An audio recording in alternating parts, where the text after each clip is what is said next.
Thank you, Alex and Midtown, and thank you all for being here. I'm always happy to see some familiar faces and some new faces, so thank you for being here.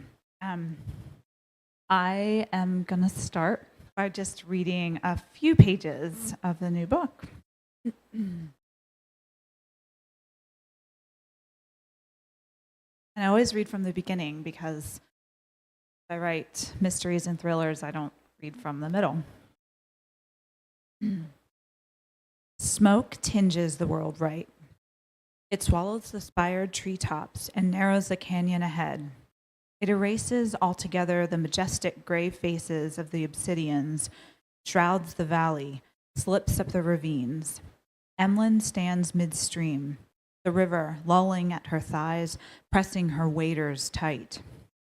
A shadow overhead, a flash of dark. In a moment, it swoops to the water, hard and fast. A bright splash as it hits the surface. Then it lifts, flapping higher, its catch secure in its talons. Osprey. Emlyn looks at the client, clambering ahead and sloshing upstream, and wonders if he sees it. Some people, they feel the trout in these waters belong to them and not the birds. And Emlyn has a feeling the client is such a person. John Thomas is his name, and he seems to hold it against her that the wildfires in California are ruining the cerulean Idaho skies promised on the company's website. Earlier, as they loaded gear into the truck, he'd waved his hand toward the gray-white space in the distance where the obsidians hid, veiled in smoke, and frowning said, "I thought there were mountains." He'd arrived 14 minutes early in an Aston Martin Vantage, teal with a yellow pinstripe down its hood. Emlyn had tried not to stare, which is exactly what a car-loving person like herself was wont to do, and exactly what a person who drove such a car expected people to do.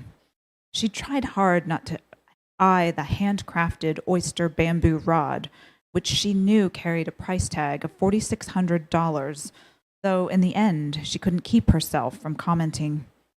And she tried not to look too hard at him, John Thomas, maybe 10 years her senior, but glowing with good looks and vigor, a shining example of how money could prolong youth. He'd climbed out of the Aston Martin, extended a smooth hand, and flashed her a winning smile. "I've heard great things about you," he'd said. Thank you for that little sample, Kimi, and thanks so much for being here, everyone, and Alex for having us. It's nice to be on the stage with you, Kimi. Kimi and I have exchanged a lot of emails and been on Zoom things together, but this is one of the few times that we've been in the same physical space together, so I'm delighted to share this evening with you. I'm glad that you read a little bit from the very beginning of the novel. Kimi, I am interested in hearing a little bit of the origin story of this book.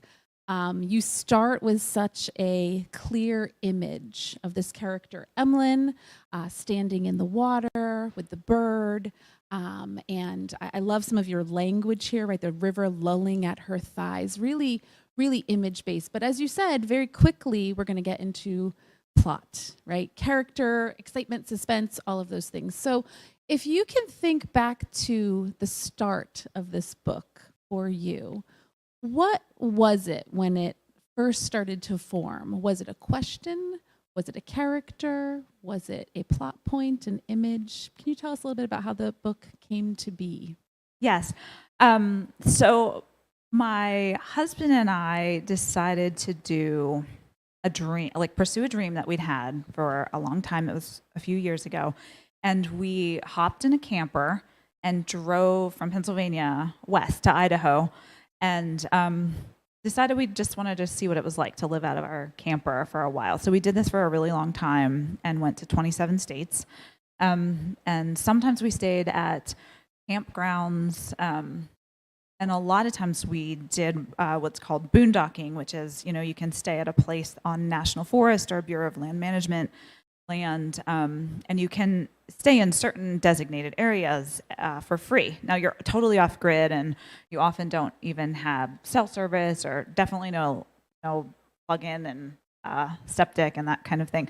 So we were doing that, and in the midst of that, I started to come up with an idea. Like, I really wanted to write about someone who was also trekking into these wilderness places. That's kind of where it started.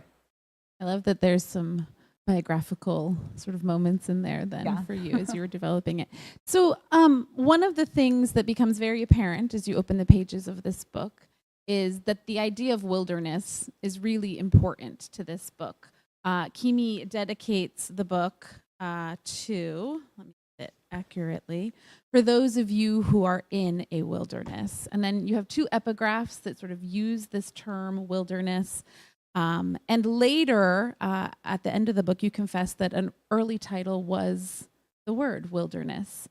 So can you talk a little bit about what you mean when you're thinking about wilderness and how that served your sort of building of this story? Yeah. So we would trek into some actual designated wilderness spaces, and so they're different from national parks and national forests. They're the guidelines about experiencing those places are a little stricter, and they are truly wild places, and they're some of my favorite places to visit. So I liked the idea of placing a book kind of in one of those areas. And then, I guess sort of fortuitously, shortly after I was in the thick of writing this book, our pastor at our church began a sermon series on wilderness. And so I was just kind of meditating on the word. Like, the word just felt like I wanted to really think about it and sink it into the book. And so I figured out pretty quickly that this character, Emlyn, she is kind of recovering from some trauma long ago and more recently, and she's just in a place where the world has felt very confusing, a place where she feels sort of moralist, and she's not sure what to expect and how to move forward, and she feels sort of lost. And so I liked that she was in that more metaphorical space as well. Yeah, so wilderness functions materially, physically in the book, but also serves as sort of a spiritual component and a metaphorical component. You clearly didn't stick with the title wilderness, right? We have the nature of disappearing here. Did the word or the idea of wilderness become less necessary for you as you went through the writing and editing process? How did your relationship to that term maybe change that eventually led to a different title for the book? Once I was able to let go of it as a title and accept it after talking to my agent, because of course I called her immediately. I got this email, and the subject is title thoughts or something like that. And I'm like, oh, here it comes. I knew it wasn't going to be like, we really love your title, right? I knew it was going to be something about they wanted to change it, which I knew might be coming. My titles always get changed. So, once I got over that, I did realize that the title did suit. These characters are sort of in different ways trying to disappear into one thing or another, and so the title worked, and I got used to it. And my agent kind of encouraged me to think about this word that I'll sort of meditate on as I write, because I did that with my last book, and the book is called These Silent Woods, but the original word that I obsessed over for a couple years was flight. And once my agent pointed out, maybe that's your word, and you build a book around it thematically and sort of physically. There's lots of physical references to flight in that last book as well. Once I accepted that that's just my word that I can write into, I was able to embrace the new title, because I do like the new title. So let's talk a little bit about disappearing through sort of the experience of one character in particular, the main character of this book, Emlyn, who you met as Kimi read from the first page. Emlyn, for me, she is a young adult, a young woman, and I want to talk about that moment in one's life in just a second. But she is, for me, really navigating a struggle that I resonate with so deeply. And it seems to me to be a struggle between sort of her own independence or her own solitary life, sort of disappearing off the grid in literal ways, but also relational ways. But then also this deep, deep, deep pull to other people from her past, but also people from her present and even the people who might be in her future. So this struggle between sort of being independent and being connected to others, being solitary or being relational. I'm wondering how that tension, like where does that come from for the character of Emlyn? Yeah, I think she's a person who has, Emlyn is a person who she is resilient and she is smart and she's strong, but she doesn't see herself as any of those things. And she is largely a person who has allowed, people close to her to sort of define her.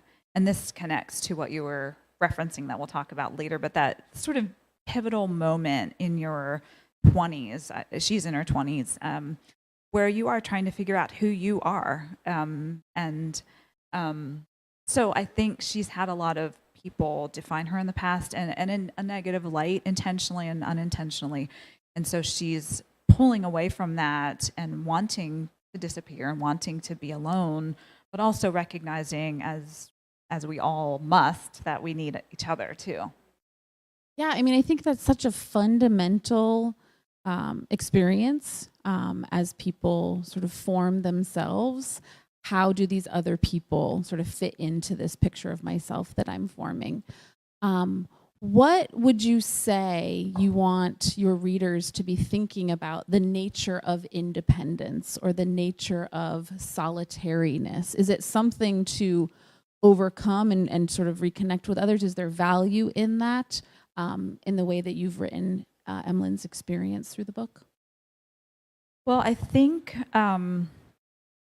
we all have to figure out that balance for ourselves, because what works for a friend who's very extroverted, who needs to be around people all the time, is not going to work for a person like me who is, would be pretty happy not to talk to people a lot of the time.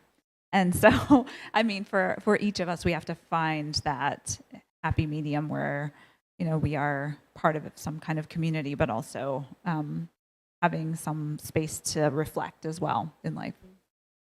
So can you talk a little bit about one of the ways I was reading this book was really as a coming of age novel. It is about a young woman who is really, as we're talking about, she goes on this great adventure, right? She is trekking through the wilderness, the literal wilderness. There's a lot of suspense, which we'll talk about a little bit more in a moment.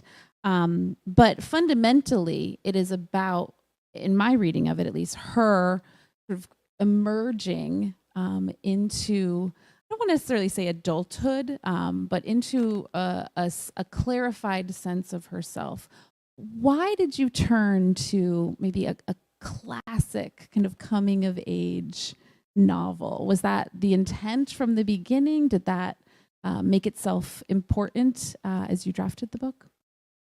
I do think it's a coming of age novel. I don't think that was my intention going into it. I think as writers, we're all going to have certain things that come a little more naturally to us, and things that we have to work on, or that are probably, an ongoing struggle for me or for all of us. So for me, character development is something that I think about a lot, and it feels like that, characters will come to me a little more easily than, say, plot.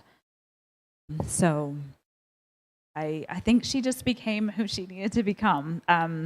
I start out sort of, I started out with an idea that a youngish person would set out with an ex to find a missing friend. I didn't know the actual ending. I knew a scene that I wanted very close to the end.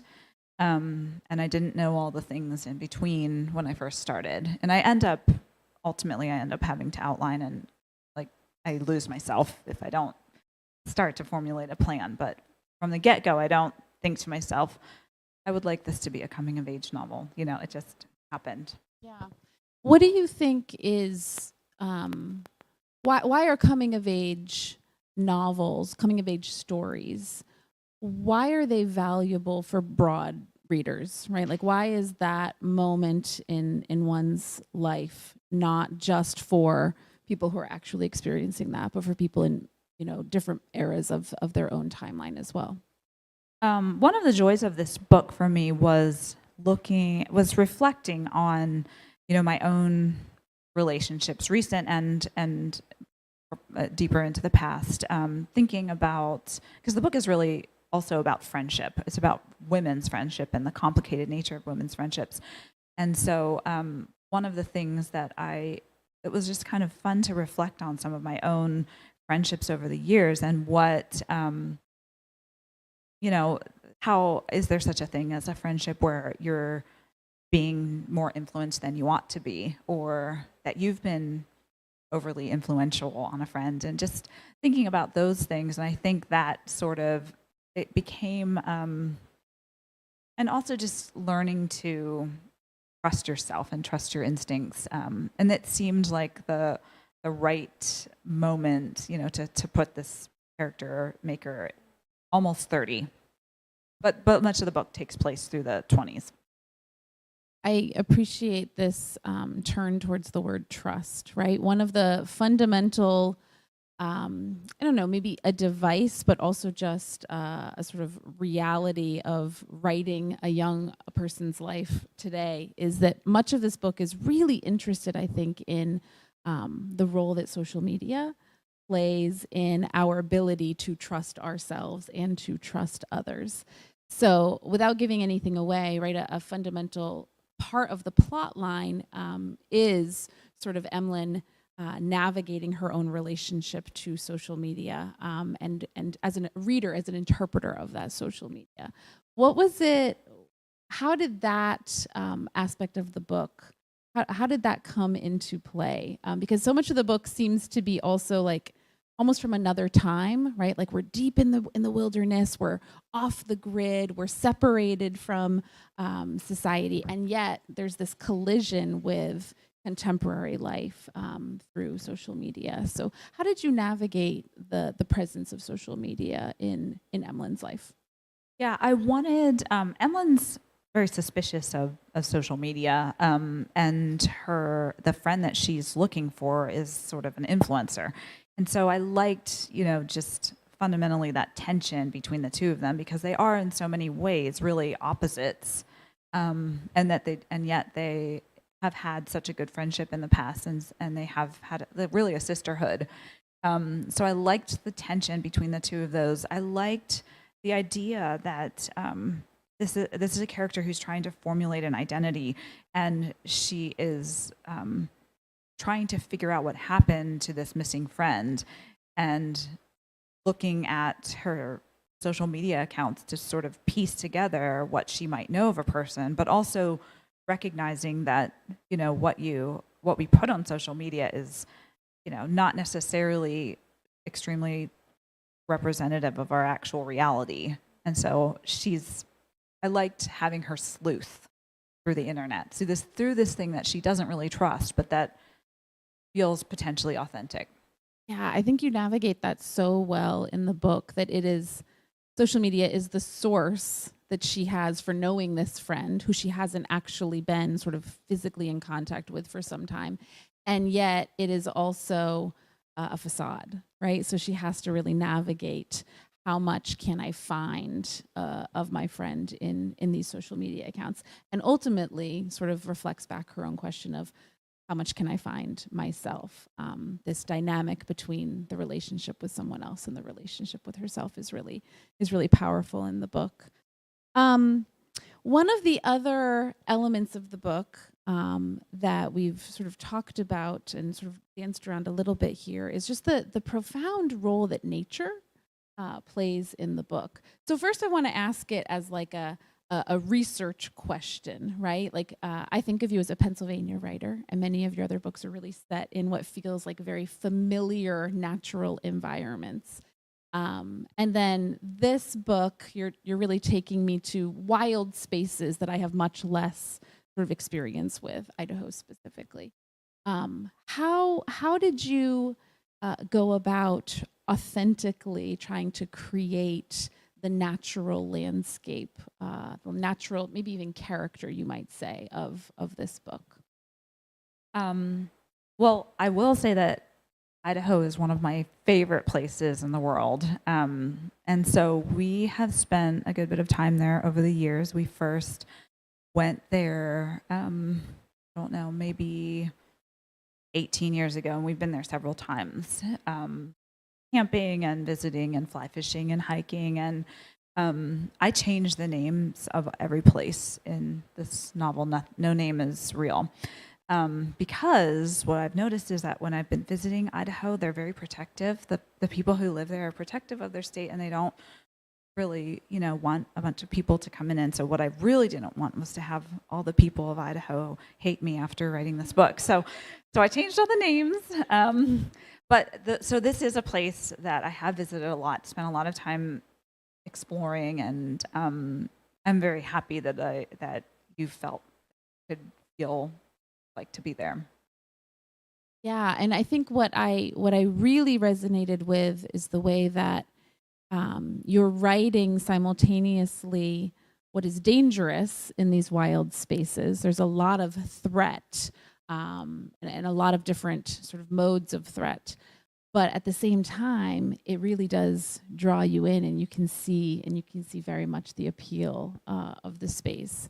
And there are moments where you really kind of, not that you quiet the plot and pull back from the plot, but you let us sort of stand in the natural spaces that you're writing. And I think that's something that you do so well across your writing, that the place becomes fundamentally important. Did it feel risky to leave Pennsylvania? I mean, you do a few shout outs to Pennsylvania in the book, right? There's a couple shout outs. There are, but did it feel risky, or were you excited to sort of immerse yourself in a different landscape? I was really excited to try something different. I loved trying to picture myself there, or what does it smell like, and what does it feel like, and what does it look like, all of those things. And so, it was it felt a little risky, but I did enjoy doing it. And I think as we were traveling, I knew, someday I'm gonna set a book here. So one of the things that I have appreciated in my own reading of your books is you are one of the few suspense writers, mystery writers that I actually read, right? And I was very captivated by, I think These Silent Woods was the first time where someone described your writing, and maybe it was even you, as literary thriller. And I was really struck by that genre, right? Because I don't read thrillers, I don't read suspense books, I don't read mysteries. That's not what I'm most drawn to. But I am really appreciative of the way that your writing has actually pulled me into that genre. So can you talk a little bit about why you think, I am not representative here, why so many people are drawn to the suspense, the mystery, the thriller as a genre? And then I have a follow-up question to that. Honestly, I feel like I write non-thrilling thrillers. Because Great they are. We'll go with literary suspense instead of non-thrilling thrillers. Might sound, I think that's probably a better way to put it. But I think people like that experience of being swept up and wanting to just turning the pages and knowing what's going to happen. And I think people who love other genre fiction feel the same way about that. But my books are not going to be page turning because of the plot. I mean, they're not paced in the way that a typical thriller is. So, and yet we're categorizing them as thrillers. But I think there are a few of us who are doing more character-driven books that also have a mystery out of the core, or they're, some kind of chase involved or something. So Yeah, so my follow-up question is, not just what does the reader get out of it, but how does that serve you as a storyteller, to be sort of in a genre, but simultaneously sort of outside of the typical form of the thriller or the suspense genre? Well, I think that there are readers who will be able to appreciate my work, who are going to want a more literary experience, like a more character-driven book, and maybe something where they appreciate a more lyrical writing, even though it comes at the expense of it's not as quick to read. So I think that there are people who don't read thrillers that might pick up my book, and I think that there are just as many really avid thriller readers who are gonna be like, this was slow. Like I think I gain some and lose some. Yeah. Well, and I think you do gain so much by, rather than the plot being sort of the driving aspect of the suspense, to lean into the character, you do gain so much, I think, by not being sort of formulaic. There's pauses to what you would anticipate with a plot-driven novel. And maybe that idea of pacing and pauses gets to one of the other things I was so intrigued by with this book is the way you're navigating time. So it is essentially chapter by chapter. It's a series of flashbacks. You have the present story that's happening, and almost every other chapter we're pausing that movement of the present, and we're jumping back 4 years, 3 months, whatever it might be. How does that serve the story, and how did that emerge as the right form for this book to take? Yeah, I did not set out to do this as a dual timeline. I'm working on a new book, and it will, I know from the get-go that it's going to be dual timeline, but I didn't know that with this. So that sort of came about as I was writing. I think what you were mentioning earlier, I think part of what does make, hopefully, the pages turn for readers is that I hope that the characters are making people want to keep reading. Like they care enough about the characters that they want to know what happens, and they keep reading. I also think the structure for me made the presence of the past so immediate, right? The past is never far away in this book. The past is always right up with Emlyn and what she's doing in the moment, which I think is fundamentally such a beautiful way to sort of navigate, again, the coming of age genre, right? Which we think of very much as, someone needs to just launch into the future, and it's all about the future. And while this cares for Emlyn's future, I think it is very, very attentive to the way that the past is sometimes haunting us, but often also kind of girding us for the wilderness we might be in now, and also those that we might confront in the future. So I really appreciate it. Plus, it's just masterful, right? To see the strategizing and the planning that goes into that kind of timeline. I'm getting the nod that this is maybe our last question from me, and then we'll have some time for questions from you all. So I saved the question that I maybe want to nerd out on the most for the last question here. And we've already talked about social media, right? Which I don't want to dismiss wholesale, right? But there are clear limitations to the way that social media is serving Emlyn and serving some of the other characters in the book. There are also these really, I'll call them like quiet, affectionate, almost maybe love letters to the great literary texts throughout this book. You have little references to A Brave New World. Wuthering Heights plays sort of in a key moment. You have an entire poem quoted from Ellen Bass. So as a storyteller who is clearly utilizing the novel as a form, as a meaningful medium in the 21st century, can you talk a little bit about why books still matter and why literature is important and how it, I don't want to say is sort of a counter to social media and how it's functioning in there, but how it complicates sort of the story you want to tell about stories themselves? You know, obviously I'm an author, so I'm always going to be pushing books, but I'm also an avid reader, and I've always been an avid reader, always been reading books, long before social media existed. And I can't help but intertwine, the literature, because before I was publishing books, I was reading books and writing about them. My degrees are actually in English and not in writing. So they're always going to play a part. And I think, in my first book, which is a memoir about my grandmother who was interned at Heart Mountain during World War II, she was such an avid reader her entire life. And really that passion for books began at the little library in prison. And it was an escape. Like, she could be someone else and somewhere else for the hours that she was reading a book. And I think in so many ways, we are still able to be transported, hopefully, to another place or another time or another experience or another world through books. And that is, I think, what is so beautiful about them.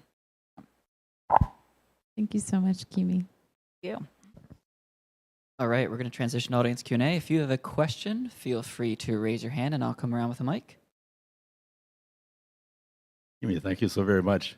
Great to see you again, and I've known you for a very long time. And so I have to think about you as a young woman and wondering whether you want to say a little bit about your connection with Emmeline, which I've not read the book, but your connection with Emmeline and how this growing up, this young woman who obviously grew up in a different time and space than what you did, how those two connect for you. Hi, Dr. Knisley. Dr. Knisley was my professor at Messiah a long time ago, and I took modern British literature and American literature and maybe something else too. But it's so nice to see you. So it's very interesting because my mom started to read this book, and she said, I cannot read it. And it's too scary. And it's not that scary, I don't think. But she just couldn't read it, and she couldn't figure out why. But she finally said, I think it's because I see you in both of them, in Emmeline and Janessa. So Janessa is sort of this outgoing wild woman that, she's very brave, she's very bold. She just kind of embraces life and drags people into it with her. And Emmeline is quiet and reserved, and sort of the nature person. And so she said, I can see you in both of them. So I think that I certainly don't intentionally write myself into my characters, but I think, maybe she was right. Maybe I'm in a little bit of both of them. This is an easy question. How long did it take you to write the book? Let me think for a second. It took me a couple years. I think 2 years, I'll say, which was my fastest. The other question is, how long ago did you publish your first book? My first book was nonfiction, and it was published in 2012, I think. And then I decided I wanted to try to write a novel, which I thought would not be that hard, but it was. And that took me 6 years to write my first novel. And then the next one took me, 3 or 4. And then the next one. And the timelines of books are always when books are published are always kind of tricky because, like, I finished this book over a year ago, but it just doesn't come out. So now I'm like working on a new thing. So there's that long lag in between when you finish a book and it comes out. Other questions? So I'm kind of late coming in, and I didn't hear the beginning of your conversation about your newest book, but I read These Silent Woods, and I loved it. I loved how layered everything was, all the personalities. I couldn't put it down. I thought it was fabulous.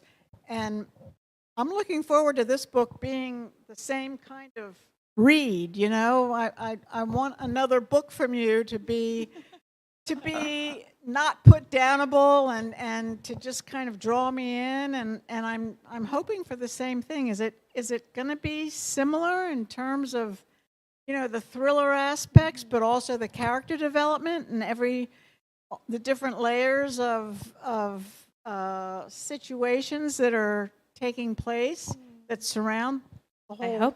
I hope that it is similar in that it is what we were talking about, literary suspense. There are suspenseful moments. I think the characters are developed and nuanced, and the relationships among the characters are. And I also hope that it feels like a really different experience. This was my first book that I've tried to write from a female protagonist. It's a little bit of mystery and a little bit thriller. It's in a different place. I've largely written about Pennsylvania, so it's different, and hopefully, so similar. You won't be disappointed. I just have to say, I love the term literary suspense. It's a great term because there's a lot of thriller readers out there. There's a lot of literary fiction readers out there, but to bridge those two is really tricky. So, and I think there are other people who are doing it. I think probably Liz Moore, Chris Whitaker. yeah, I think there are other. I'm sure there are others that I'm just forgetting at the moment, but there are people who are doing that. Just a quick follow up. Could you talk a little bit about like there's the writing aspect of finishing a book, but the business side of navigating with publishers, and I have this.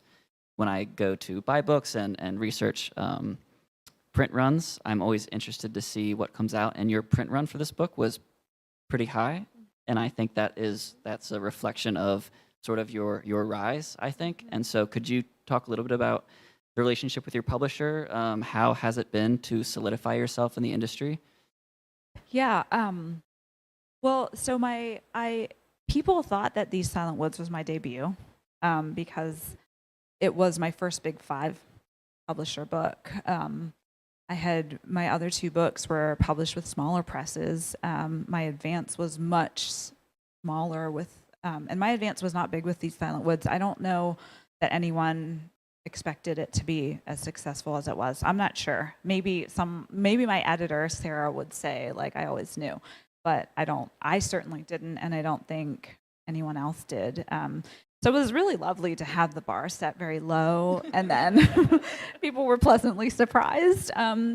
So, I mean, publishing this book, I do feel like there's a much higher expectation as far as what people are looking for when they pick up the book, and also, the expectation that you're going to sell a lot of books. So, my publisher has been wonderful. They've been very supportive. They never ignore my emails. They've just been really, really lovely. We have time for maybe one last question.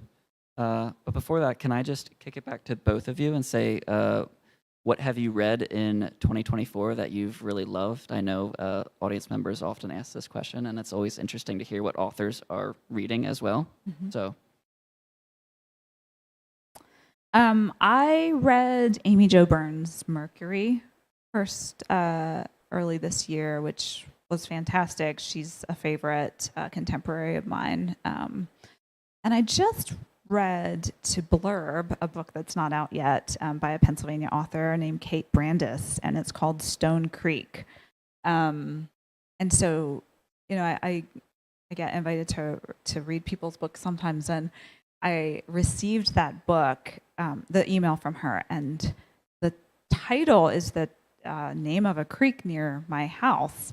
And so I was like, all right, I'm going to dig around and see what's going on. And so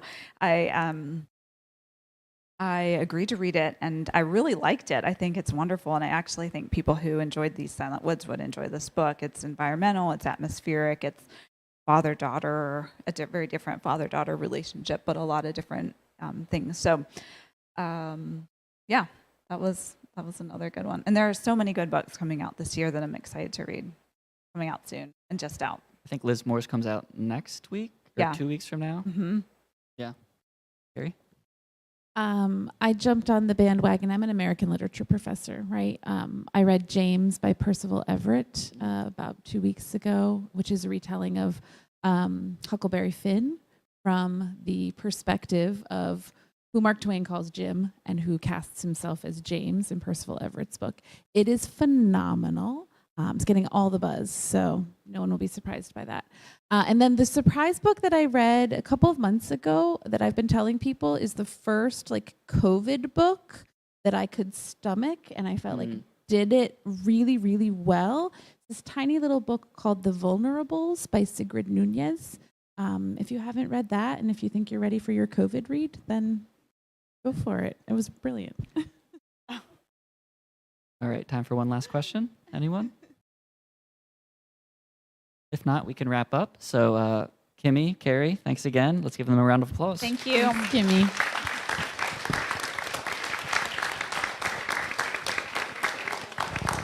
Congrats again to Kimi. We're going to have a book signing over at this table here. We have books available for purchase up at the cafe. Thanks again for coming out, everyone, and have a good night.